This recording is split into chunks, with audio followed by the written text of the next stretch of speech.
before I formally begin, there are people whom I invited and there are dignitaries present here, but some of them I would like to specifically make a mention of. My good old friend Mernosh Mehta has come. Dr. Preeti Shirodkar,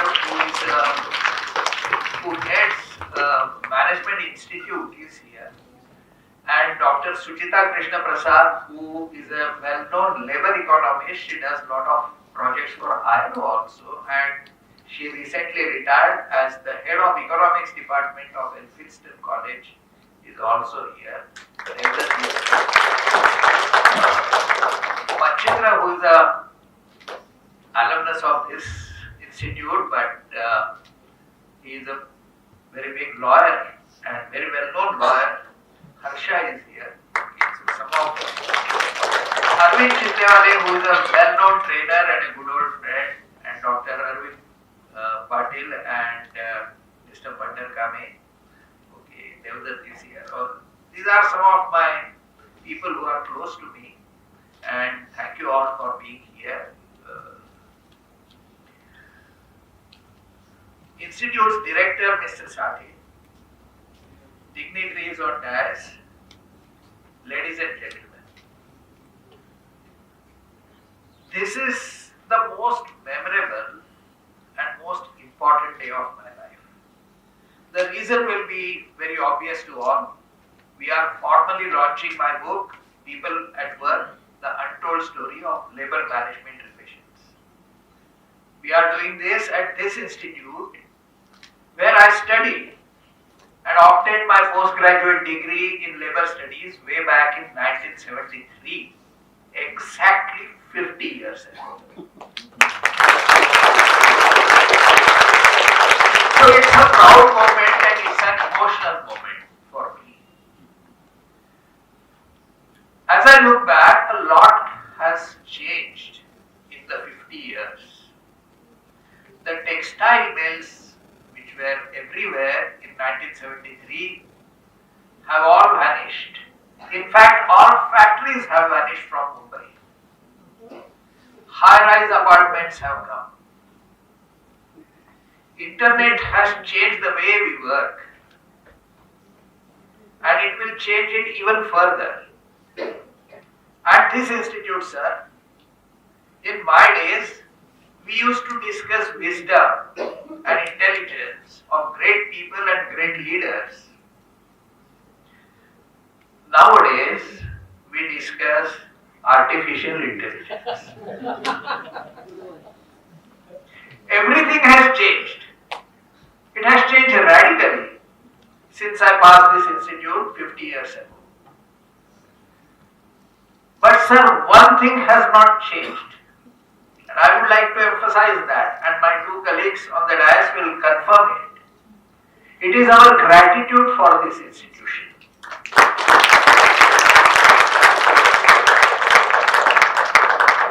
I have not forgotten what I learned in this institute. It has always guided me throughout my career. Dr. B.R. Rairikar was the director when I joined this institute. He was followed by Dr. B.G. Mehtas. Both Dr. Rairikar and Dr. Mehtas were well-known labor economists of those days. And Dr. Shanta Vaidya, who was professor of industrial sociology, you will all not know these people, that's why I am talking about it. Arvind referred to Dr. Shanta Vaidya. So Dr. Shanta Vaidya, who was the professor of industrial sociology, sir, she had a PhD from London University. So these were people of very high stature, and yet they were able to relate to students like us. Dr. Shanta Vaidya later was heading the research wing of Hind Mazdoor Sabha. They shaped our minds. They shaped our thoughts. And I will remain ever grateful to them. I pay my respects to them. After all, everything must begin with Guru Vandana. So, it comes not because of tradition, but because of my deep sense of gratitude to these people. I often met Dr. Shanta Vaidya at her Pune residence whenever I went to Pune. On one such occasion, Dr. Shanta Vaidya presented a book to me which she had authored. It was a book in which she had written short essays about various religions in the world. It's a small book, small essays, but wonderful book. She said, I always wanted to write this book and I am happy that I have finally done it. At that juncture, my professor, Dr. Shanta Vaidya, was 82 years old. So I touched her feet and I said, Madam Ashirwad Dya, so that I can write a book when I am 82.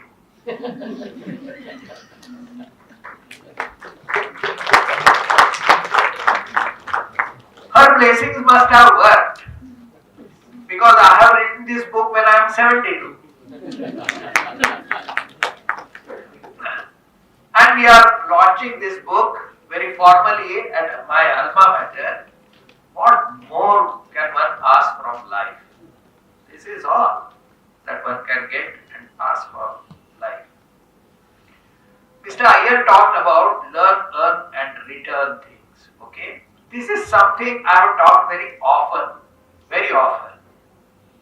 So I learned that there are 3 phases of career and young boys and girls may like to understand this. First 10 years, we must focus on learning. So you get into the industry when you are about 24 or so, till about 34, you must focus on investing in yourself, in learning the tricks of the trade, improve your knowledge, improve your skills. The next 10 years, you may focus on earning because you will get married, you have to provide a good life to your family.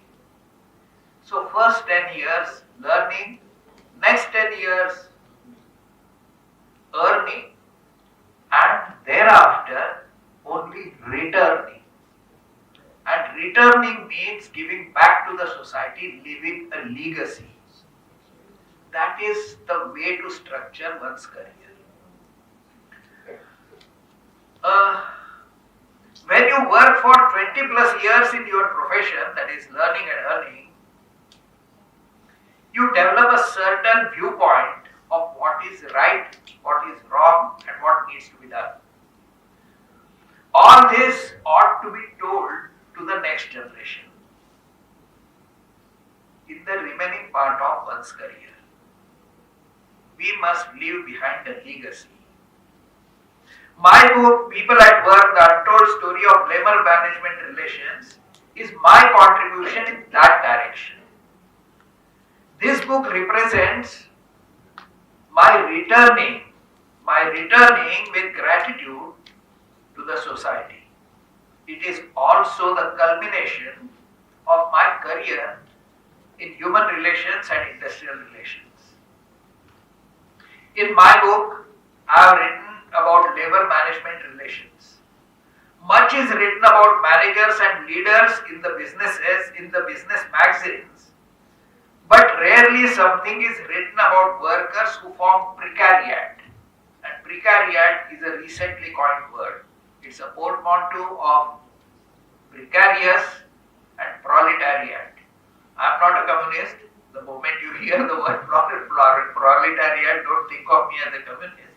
But this is the portmanteau. It means people whose income is insecure, whose jobs are insecure, who have working conditions which are intolerable. So, they write about when something goes wrong. The journalists write about something goes wrong when there is an accident or a strike. But rarely anyone writes about the ways of life of people at the bottom of the pyramid. If we are to create an equitable society, we cannot neglect this section of our society. I would say we must urgently do something for them. In my book, I have captured their life. I have captured their ways of life.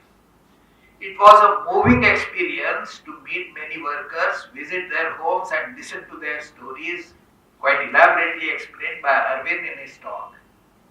I have also interviewed a few entrepreneurs like Govind Kaka, Mr. Monkar, who can be our role models. I hope that my book succeeds in making the sensibilities of readers more acute. If that happens, I will think my mission is successful. Sir, and the dignitaries on dais, ladies and gentlemen, I thank for your presence at this event, which is one of the most important events and important days of my life. I shall remain ever grateful. Thank you.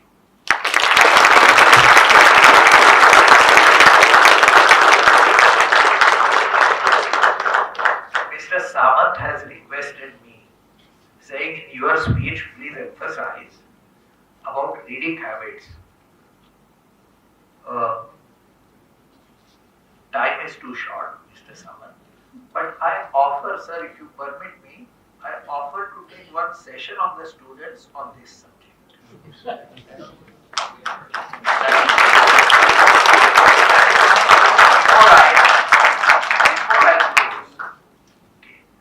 I have to thank all the speakers for the good things they have talked about me, particularly in the presence of my wife.